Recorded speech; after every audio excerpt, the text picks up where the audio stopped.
biology students, welcome to our Botanico Academy. Okay, today we are going to see the word of functions of protein.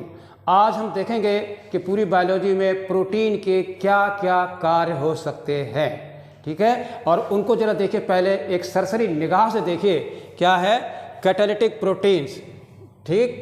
और दूसरा देखिए transport protein, तीसरा देखिए storage protein, चौथा देखिए contractile protein, और फिर देखिए स्ट्रक्चरल प्रोटीन। पहले शब्दों पर बहुत ध्यान दें, because the word play very important part in your understanding what you are going to study.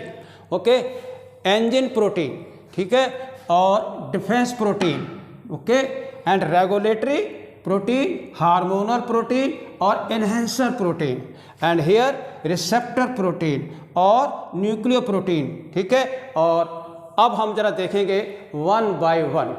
आपको पता है कि हमारे सेल के अंदर the most important part being played वो होता है हमारा सेंट्रल डॉगमा। इस सेंट्रल डॉगमा में डीएनए हमारा सुपर किंग है और वो एमआरएनए बनाता है, और एमआरएनए जो है वो आपका प्रोटीन बनाता है। As you know, central dogma is equal to transcription plus आपका translation. Without protein you can't imagine the life. कल्पना भी नहीं कर सकते कि क्या कोई होता है। कोई भी कार्य आपका सेल के अंदर है तो वो है प्रोटीन के कारण। Protein the biggest middle man of the living world. तो आप जरा देखिए एक एक करके। पहला कैटालिटिक प्रोटीन क्या होती हैं? ये होते हैं एंजाइम होते हैं। पहले भी मैंने कई बार आपको बताया है, ये 3 डायमेंशनल प्रोटीन होती हैं and usually we call them as a biocatalyst कहते हैं। और जैसे कि बहुत ही पता है आपको कि इसके बगैर कोई भी क्रिया नहीं हो सकती।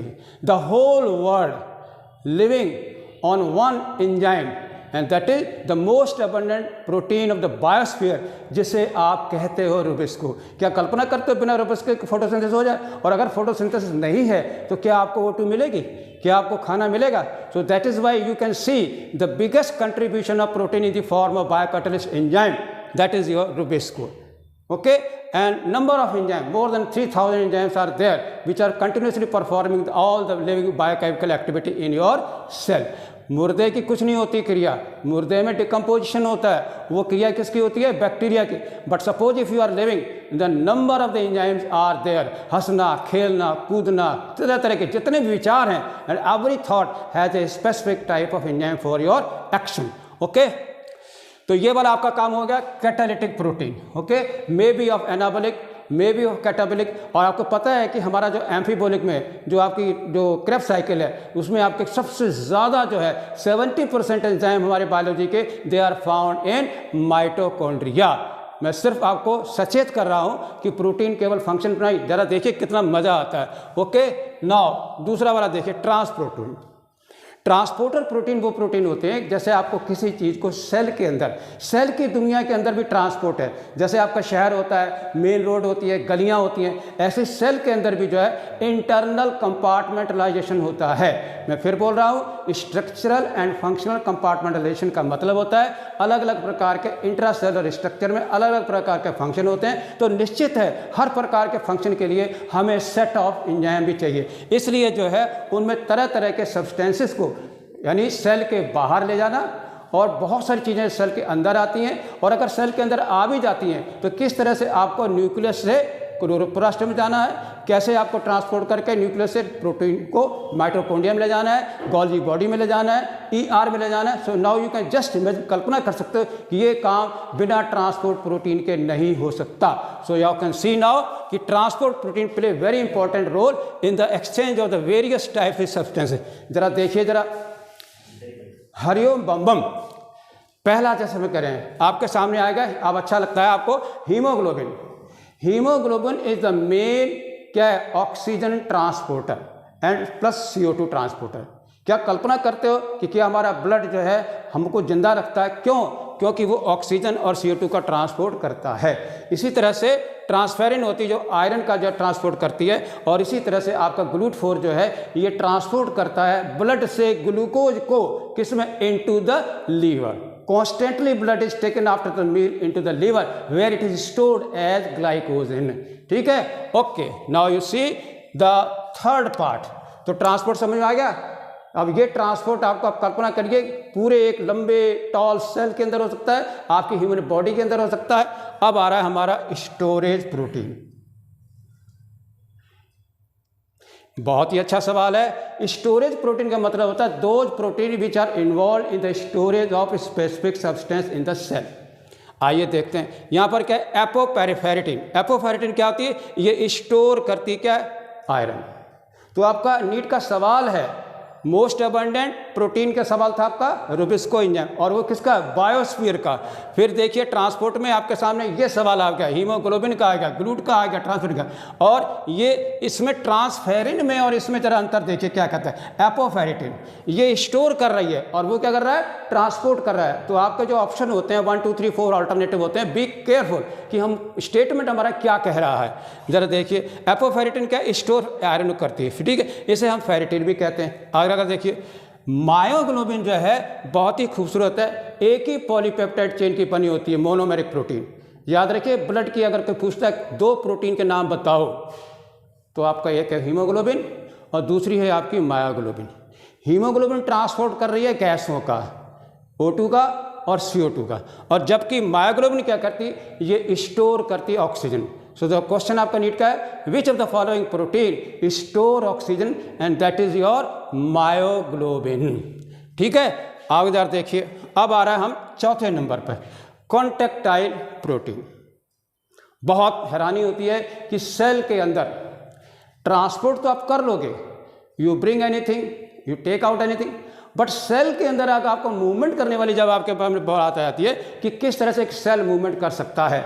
जरा देखिए, अगर हमारे पास कोई एक सेल है, ठीक, वो इतना लंबा है, इलोंगेटेड है, ठीक है, ये देखिए, और अगर ये सेल कॉन्ट्रैक्ट कर जाए तो जरा देखिए कितना मोटा हो गया। तो ये जो कॉन्ट्रैक्टाइलिटी है और इसका एक्सपेंशनिज्म जो है, ये क्या पॉसिबल है बिना प्रोटीन के? अब जरा खुद देखिए, ये कॉन्ट्रैक्टाइलिटी क्या है, किसके कारण है, ड्यू टू एक्टिन और due to myosin. Remember, myosin is a motor protein, it just bring together two cell in a very close and increase the size of the cell, और वो क्या लंबाई बढ़ा रहा था। इसलिए याद रखिए, ब्लड उसके मसल्स के अंदर मोस्ट इंपॉर्टेंट आपकी प्रोटीन क्या है, एक्टिन एंड मायोसिन, जिसके कारण आपकी बॉडी में मूवमेंट होता है। आप मेरे हाथ को देख रहे हैं, मैं यूँ कर रहा हूँ, वो कर रहा है, this is possible only due to actin and myosin, they are continue. और ये काम बिना एटीपी के नहीं होता है। जब आप दौड़ते हो, एक्सरसाइज करते हो, ओलंपिक में जाते हो, तो आपकी बहुत एनर्जी होती है, उस समय आपके ये 2 दोस्त हैं, वो हैं आपके एक्टिन और मायोसिन। ओके, और काइनेसिन प्रोटीन भी होती है जो कि उसको मूवमेंट को एक्शन देती है। आइए अब हम बात करते हैं 5वें की, structural protein, another very important part. What are those protein which take part in the structure? कोई संरचना बना रहा हो, अब कल्पना करते हो आपकी ह्यूमन की स्किन, गाय का सींग, ठीक है, कहीं किसी के बाल हैं, ठीक है, किसी की स्किन पतली है, ठीक है, इवन इन योर आँख में देखिए आपके लिड्स होते, अपर लिड, लोअर लिड, और आप मूवमेंट करते हो, ठीक है, यूँ यूँ हिलाते हिलाते हो। ये पॉसिबल क्यों है? ड्यू टू स्ट्रक्चरल प्रोटीन, ठीक है। आपके बॉडी के ये देखिए मूवमेंट कर रहे हैं और आप जंप कर रहे हो और काफ़ी विल पावर आपके अंदर है, क्यों? Due to structural protein, and it changes in cell, in a bone cell or in a blood cell, ठीक है, anywhere the cell is there, they maintain their internal structure या intracellular structure due to presence of certain protein and they are called structural protein। जरा ध्यान दीजिए, collagen, आपको पता है collagen is the most abundant protein in the animal kingdom। आपका सवाल बनता है, which is the following is a structural protein, biggest structural protein, that is your collagen।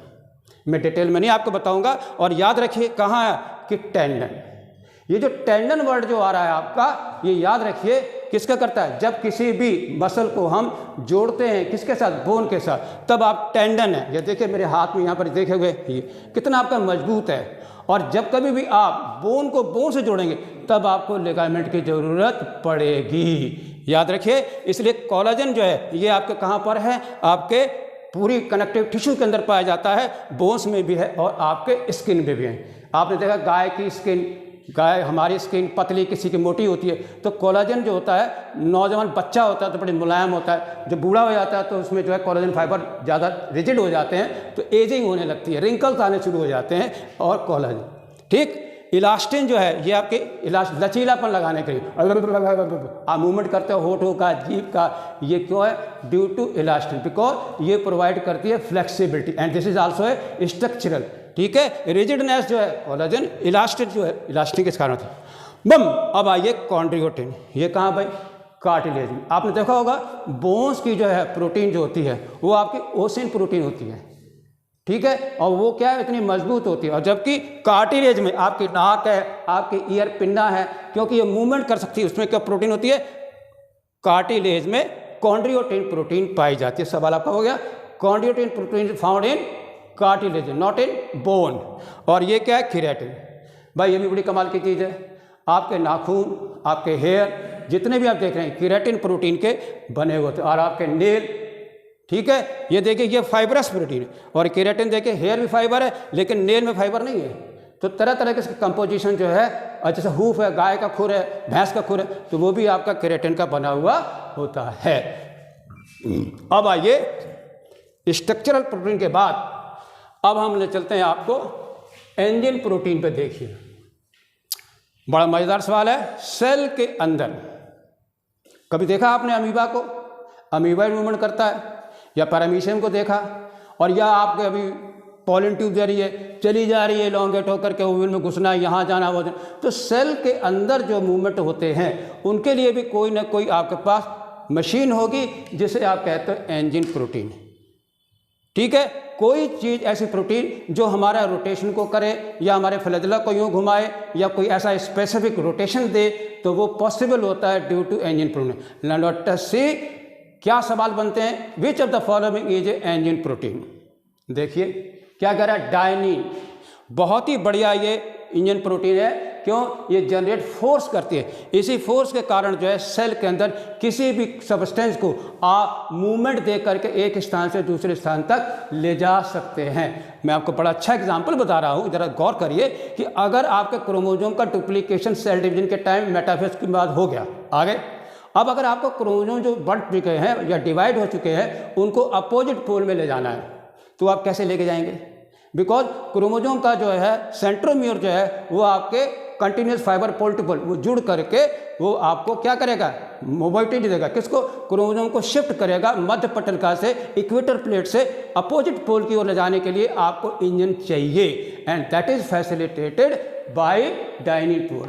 तो ये फोर्स डेवलप करता है जिससे आपके माइक्रोट्यूब्यूल का मूवमेंट शुरू होते हैं। आपका छोटा कोई चीज़ को छोटा करना, जैसे आपको किसी चीज़ को यहाँ से, ये आपका सेल है, ठीक, और यहाँ आपका क्रोमोसोम, और आपको ले जाना कहाँ? इस पोल पे ले जाना है। तो ये फोर्स जो है वो कौन जनरेट कर रहा है? डायनिन, ठीक है। इसी तरह सीलियरी मूवमेंट, सीलिया आपके क्या पैरामीशियम में देखिए वो कहाँ से करेंगे? डायनिन। और सेल डिवीजन मैंने आपको बताया एनाफेज में, ठीक। तो आपका ये एंजिन प्रोटीन भी आपके खत्म हो गया। बम। अब हम आ रहे हैं डिफेंस प्रोटीन है। कोई भी एनिमल वर्टिब्रेटा हो, हम लोग बिना ब्लड के जिंदा नहीं रह सकते। ब्लड हमारा फ्लूइड कनेक्टिव टिश्यू है और इसमें बहुत सारे काम है। अभी थोड़ी देर पहले आपने देखा था, ट्रांसपोर्ट करता है किसका?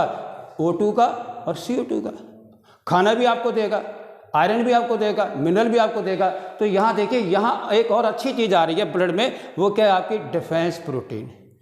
याद रखिए डिफेंस प्रोटीन का सबसे बेस्ट एग्जांपल है वो है आपका antibodies. Antibodies are Y shaped, made of polypeptide chain, and because they take part in defence. And what it mean, हमारी बॉडी जो है फ्री नहीं होती है, it is constantly expose to bacteria, virus, fungi, nematode. कभी भी जो है ये जो पैथोजन होते हैं वो हमारे ऊपर अटैक कर सकते हैं। इनसे बचने के लिए हमारे पास स्पेसिफिक प्रोटीन होती हैं जो कि किससे? पैथोजन से लड़ती हैं, उनको डिजेनरेट, उनको डिकम्पोज कर देती हैं। और ऐसे प्रोटीन को हम कहते हैं डिफेंस प्रोटीन। याद करिए इम्यूनोग्लोबिन कहते हैं डिफेंस प्रोटीन, आदर एंटीबॉडी यू से, और या आप इम्यूनोग्लोबिन कहें, जैसे आपका IG इम्यूनोग्लोबिन जी है, ठीक है, गम दे, ठीक, IgG और A, ठीक है, और M वगैरह वगैरह। और कल्पना कीजिए अगर कहीं आपको चोट लग जाए और अगर आपके चोट पे ब्लीडिंग हो रही है और अगर आपका ब्लड बंद बहना ना रुके तो आप तो चले जाओगे। इसलिए जब कभी भी इंजरी हो जाती है तो ब्लीडिंग होती है, तो ब्लीडिंग को रोकने के लिए हमारे पास ब्लड क्लॉटिंग होती है। And you know the most important protein which take part in the clotting of the blood, and your answer is what? Fibrinogen and thrombin. ज़्यादा डिटेल में नहीं, हम ह्यूमन फिजियोलॉजी में चलेंगे। बेलाल आपके सामने ये दोनों ब्लड क्लॉटिंग में हो गए, वो डिफेंस पैथोजन के लिए हो गया और ये आपके किसके? क्लॉटिंग के लिए हो गया। Okay, now let us see 8 number, regulatory protein, hormonal protein और एनहेंसर प्रोटीन। पहले मैं यही ले लेता हूँ। Number of students are sitting before, आप बैठे हैं, कोई बड़ी जल्दी सवाल का उत्तर देता है तो कोई नाक पकड़ता है, सर ऐसा है वैसा है। किसी के दिमाग में असर ही नहीं होता है, पता नहीं क्या कह रहे हैं, क्या पढ़ा रहे हैं, पता ही नहीं है। कुछ स्टूडेंट होते हैं जो कि बहुत एक्टिव होते हैं, they are very sensitive to the lecture of the teacher and they listen very carefully. जरा मैं गौर फरमाइए, मैं आपके सामने पेश कर रहा हूँ क्या कह रहा है, रेगुलेटरी प्रोटीन और एनहेंसर प्रोटीन वगैरह। तो हम कुछ चीज़ों को बहादुर, अच्छे, लड़ाकू, डरपोकू, तो वो क्यों है? हमारी फिजियोलॉजिकल एक्टिव, हमारी इमोशंस है, उसके पीछे आपकी प्रोटीन है। और मित्रवर याद रखना, प्रोटीन को बनाने वाला mRNA है और mRNA भी कहीं से आया है, DNA। तो जैसा DNA वैसी मुस्कुराहट। टोटल 46 सबके पास है, लेकिन मौला की मौज है, कोई मुस्कुरा रहा है तो किसी को पता ही नहीं है और कोई खामोश सुन रहा है, ड्यू टू प्रोटीन। ठीक है, समझ आ रहा कंट्रोल? तो रेगुलेटरी प्रोटीन होती है। ज़्यादा देखिए, ट्रांसक्रिप्शन फैक्टर। क्या आप कल्पना कर सकते हैं कि ट्रांसक्रिप्शन का मतलब होता है सिंथेसिस ऑफ mRNA? क्या बिना प्रोटीन के ये हो सकता है? तो जैसे थोड़ी देर के लिए मैं पूछता हूँ कि क्या mRNA बिना सिग्मा फैक्टर के बन सकता है? तो आपका सवाल है, विच of the following initiate transcription? And your answer is sigma factor, and this is the sigma factor which bind with the DNA to start initiation of mRNA। आप कल्पना कर सकते हैं कि कितने बड़ा है, देखिए। और इसी तरह से आपके ये इंसुलिन है, ये भी आपकी रेगुलेटरी प्रोटीन है। ठीक है, it is very important for the conversion of glucose into glycogen. आपने देखा होगा बहुत सारे होते हैं जिनके ग्लूकोज के जब ज़्यादा हो जाता है, क्यों? उनमें इंसुलिन की शॉर्टेज होती है। इसलिए इंसुलिन जो है शुगर के मेटाबॉलिज्म बहुत इंपॉर्टेंट होता है, तो वो भी आपका रेगुलेटरी प्रोटीन है। और इसी तरह से आपके पेप्टाइड हार्मोन है, ग्रोथ हार्मोन है, ग्लूकागॉन है, उल्टा करिए glycogenolysis to supply you glucose. ठीक है, और एट्रियल नाइट्रेट फैक्टर जो आपके वैसोडाइलेटर होता है, जिससे आपका ब्लड का वॉल्यूम बढ़ जाता है। तो हार्ट बीट के समय आपको ये बहुत इंपॉर्टेंट होता है। ओके, आइए 9वें नंबर पर, रिसेप्टर प्रोटीन। ये देखिए, आपने देखा ह्यूमन बीइंग है, हमारी आँखें, हमारे कान, हमारी नोज़ और हमारे टंग।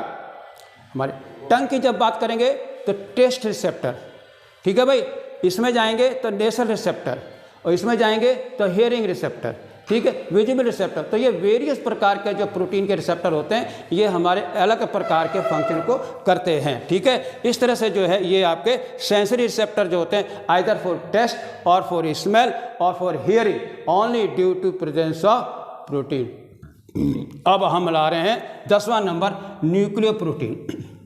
मित्रों, आपको पता है प्रोकैरियोट में जो है डीएनए मॉलिक्यूल नेकेड होता है, that is not being surrounded by any protein, so that's why they are very active. Prokaryotic cell, bacterial cell are much more active rather than the eukaryotic cell. ऐसा क्यों है? उनके यहाँ naked DNA, वो तुरंत जो है 20-25 मिनट में सेल को डिवाइड कर देता है। So their genes are very active because they are not controlled by any protein. याद रखिए, देखिए क्या कर रहा है, nuclear protein are conjugated protein. क्यों कॉन्जुगेटेड? बिकॉज दे कॉन्जुगेट, जो जुड़ती हैं किसी के साथ, अगर डीएनए के साथ जुड़ रही हैं तो क्यों जुड़ रही हैं, जरा वो भी गौर फरमाओगे। आपको पता है डीएनए क्या है? न्यूक्लिक एसिड है।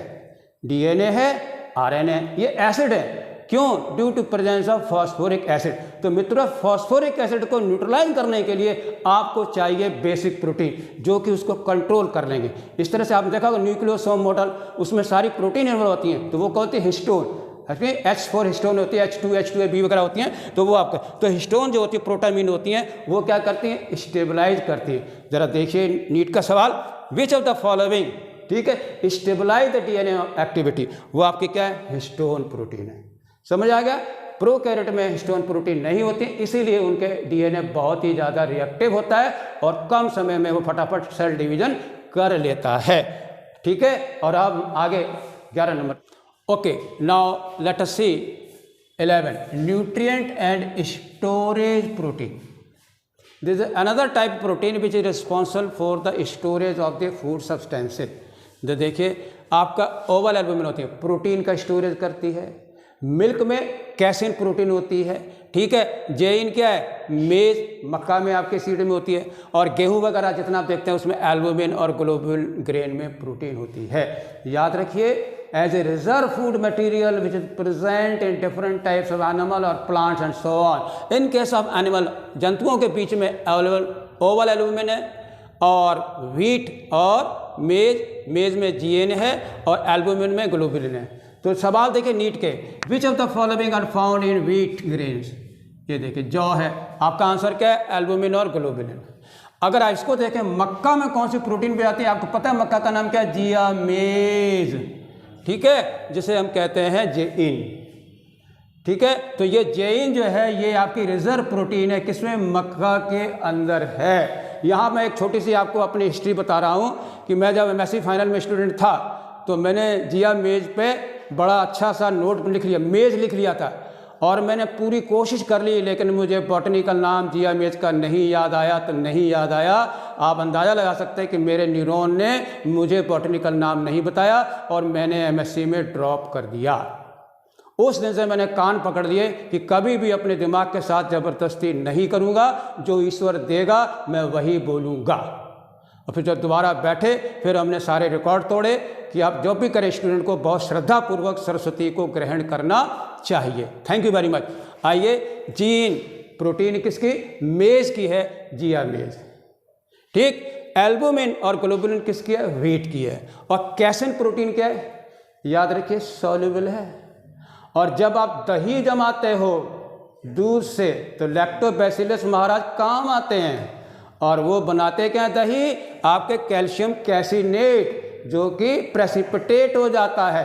केमिस्ट्री का भी बहुत बड़ा रोल है। तो समझ गए, कैसिन क्या है, सॉल्युबल प्रोटीन है, और कैल्शियम कैसिनेट क्या है, ये प्रेसिपिटेट सॉलिड प्रोटीन, ठीक है, समझ गए। तो आपको सारे सवाल अच्छे अच्छे नीट के आपको यहाँ पर मिले जा रहे हैं। आइए, टॉक्सिक प्रोटीन। कभी आपने नाग देवता देखे हो, क्रैट देखा हो, कोबरा वगैरह देखे हो, बिच्छू वगैरह देखा हो, तो ऐसी प्रोटीन आपको कुछ ही सेकंडों में छुट्टी दिला सकती है।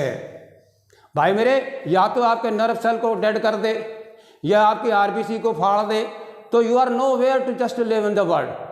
तो ऐसे प्रोटीन जो आपके मेटाबॉलिज्म को सस्पेंड कर दे, आप डेथ की तरफ चले जाएं, तो उनको हम टॉक्सिक प्रोटीन कहते हैं। यानी they are dangerous for our life and inhibit the living process, उन्हें हम टॉक्सिक प्रोटीन कहते हैं। और जरा देखिए क्या क्या हो सकती हैं ये, जरा देखिए स्नेक के पॉइजन में कौन कौन सी पाई जाती है, जरा गौर फरमाएं। Neurotoxin, हीमेटॉक्सिन, कार्डियोटॉक्सिन, cytotoxin. जरा देखिए, तो अगर सेल की छुट्टी कर दे, साइटोटॉक्सिन। अगर किसी ब्लड के अंदर कार्डियो हार्ट में कर दे तो आपका हार्ट की बीटिंग खत्म होगी। अगर आपके ब्लड आरबीसी को ख़त्म कर दे तो वो आपकी छुट्टी, फट गई आरबीसी आपकी, तो वो तो ट्रांसफर नहीं करेगी, आप मर जाओगे। और न्यूरोटॉक्सिन ब्रेन को डेड कर दे, तो ठीक है। तो स्नेक पॉइजन में भी न्यूरोटॉक्सिन, नर्वस सिस्टम, में भी आरबीसी, और में भी हार्ट, और में भी ए सेल। कोई दिक्कत ना। देखिए, अब हम आ रहे हैं 13वें घर में आ रहे हैं, मोटिलिटी प्रोटीन। जैसे कि अभी मैंने आपको स्ट्रक्चरल प्रोटीन के बारे में आपको दिखाया था, माइक्रोट्यूब्यूल वगैरह होते हैं, तो ट्यूबुलिन प्रोटीन होती है, फ्लैजेलेंट प्रोटीन होती है, जिसके कारण सेल जो है, फ्लैजेला जो होते हैं वो आपके मूवमेंट करते हैं, ठीक है। और इंटरमीडिएट फिलामेंट, जिन्होंने भी साइटोस्केलेटन पढ़ा है, तो उसमें आपका माइक्रोट्यूब्यूल, माइक्रोफिलामेंट और इंटरमीडिएट फिलामेंट होते हैं, जो सेल को बड़ा करें, छोटा करें, या सस्पेंड करके किसी ऑर्गन लगाएं। तो 3 डायमेंशनल सेटिंग जो होती है हमारी सेल के अंदर अलग अलग ऑर्गेनेल की, वो भाई साहब इन्हीं के कारण होती है, ठीक है। आपको कैसे पता लगेगा कि न्यूक्लियस है, माइटोकॉन्ड्रिया को हमको न्यूक्लियस के पास रखना है या हमें सेल मेम्ब्रेन की तरफ लेके जाना है? तो सच टाइप इंट्रासेलुलर मूवमेंट जो होते हैं वो मित्रवर, कोई दिक्कत? तो इसमें आपका क्या है, ये क्या है, ट्यूबुलिन, ठीक है। माइक्रोट्यूब्यूल से क्या हुआ, ट्यूबुलिन की बनी होती है, कल्पना करते हैं। अगर लंबाई बढ़ानी है तो आप ट्यूब्यूल यूनिट लगाते चले जाओ, लंबाई हो जाएगी ट्यूब्यूल, या डिग्रेड कर दो, छोटी हो जाएगी, ठीक, इस तरह हो जाएगी, ओके। एनर्जी ट्रांसडक्शन देखिए, बहुत ही इंपॉर्टेंट क्वेश्चन आपके सामने है कि हाउ डू यू से एनर्जी ट्रांसडक्शन, ऐसी प्रोटीन जो एनर्जी को ट्रांसफॉर्म करती हैं। मैंने कितनी बार आपको कहा हुआ है कि एटीपी क्या है, बायो एनर्जी है। आपके पास ग्लूकोज है, तो आपको पता है ग्लूकोज के अंदर एनर्जी कोवलेंट बॉन्ड में है, और कोवलेंट बॉन्ड से एनर्जी आपने NADH में ले रहे हैं, और NADH से एनर्जी निकालने वाला कौन है, इलेक्ट्रॉन ट्रांसपोर्ट सिस्टम है। और electron transport facilitate the movement of what, high energy electron from more reducing power to oxidising oxygen. तो उसके दौर में साइटोक्रोम जो होते हैं they play very important role in the transformation of energy है and convert into bond energy. Okay, तो ये भी आपका हो जाता है ETH। ऐसे ही बैक्टीरिया में माइटोकॉन्ड्रिया तो होता नहीं, उसमें क्या है, बैक्टीरियो रोडोप्सिन होता है, तो वो सन की लाइट से ATP बनाते हैं। ठीक है, आइए अगला वाला, न्यूरोट्रांसमीटर। ये क्या करते हैं, आपके नर्व का जो फाइबर जो कम्युनिकेशन करते हैं उसमें जो है केमिकल जो होते हैं उनको कहते हैं एनकेफेलिन, और आपका एंडोर्फिन, हंसना, गोना, मैंने शुरुआत बताया था, मुस्कुराना। तो तरह तरह के जो प्रोटीन होते हैं वो हमारे इमोशंस को भी बहुत ज़्यादा जब खुश होते हैं, जरा गौर फरमाना, जैसे ही कोई भूखा बच्चा अपनी माँ को देखता है तो खुशी के मारे उसके देखे होठों में कितनी मुस्कुराहट आ जाती है, और कहीं अगर आपका घृणा वाला आ गया तो आपका मुंह सिकुड़ जाता है। तो such type are due to emotional, due to endorphin आपके हार्मोन। ओके, यानी लव प्रोटीन कहिए, हेट प्रोटीन कहिए, कुछ भी कहिए, जैसे प्रोटीन वैसा आपका इफेक्ट है। तो अपने थॉट्स को बहुत बचा के रखिए, मुस्कुराओगे अच्छे आएंगे, टेढ़े हो जाओगे तो आपकी खटिया खड़ी होगी। ओके, और अब हम आ रहे हैं किस पे, रिप्रेसर प्रोटीन पे। ठीक है, ये क्या है, लैक्टोज। आपने सुना होगा लैक्टोज क्या, डाइसैकराइड है, और उसको खाए बैक्टीरिया तो उसको कंट्रोल करने के लिए जेनेटिकल सिस्टम है, उसे आप क्या कहते हो, लैक ऑपरेंट कहते हैं। उस लैक ऑपरेंट को आपने ऑन करना है कि ऑफ करना है। ठीक है, बहुत पेट भर गया तब बंद कर दो, अब मत खाओ। तो इसलिए जो ऐसी प्रोटीन जो हमारे ऑपरेंट को कंट्रोल करती हैं उन्हें हम कहते हैं लैक रिप्रेसर। ये लैक रिप्रेसर प्रोटीन ही है जो mRNA के साथ बाइंड करके ट्रांसलेशन को रोक देती है। ओके, तो ये थी एक छोटी सी picture. Once again I am repeating, catalytic protein, transport protein, storage protein, contractile protein, structural protein, defence protein and regulatory, okay, receptor and neuro protein, और nutrient, toxic and motility, energy and neuro transmitter repressor protein. Thank you very much.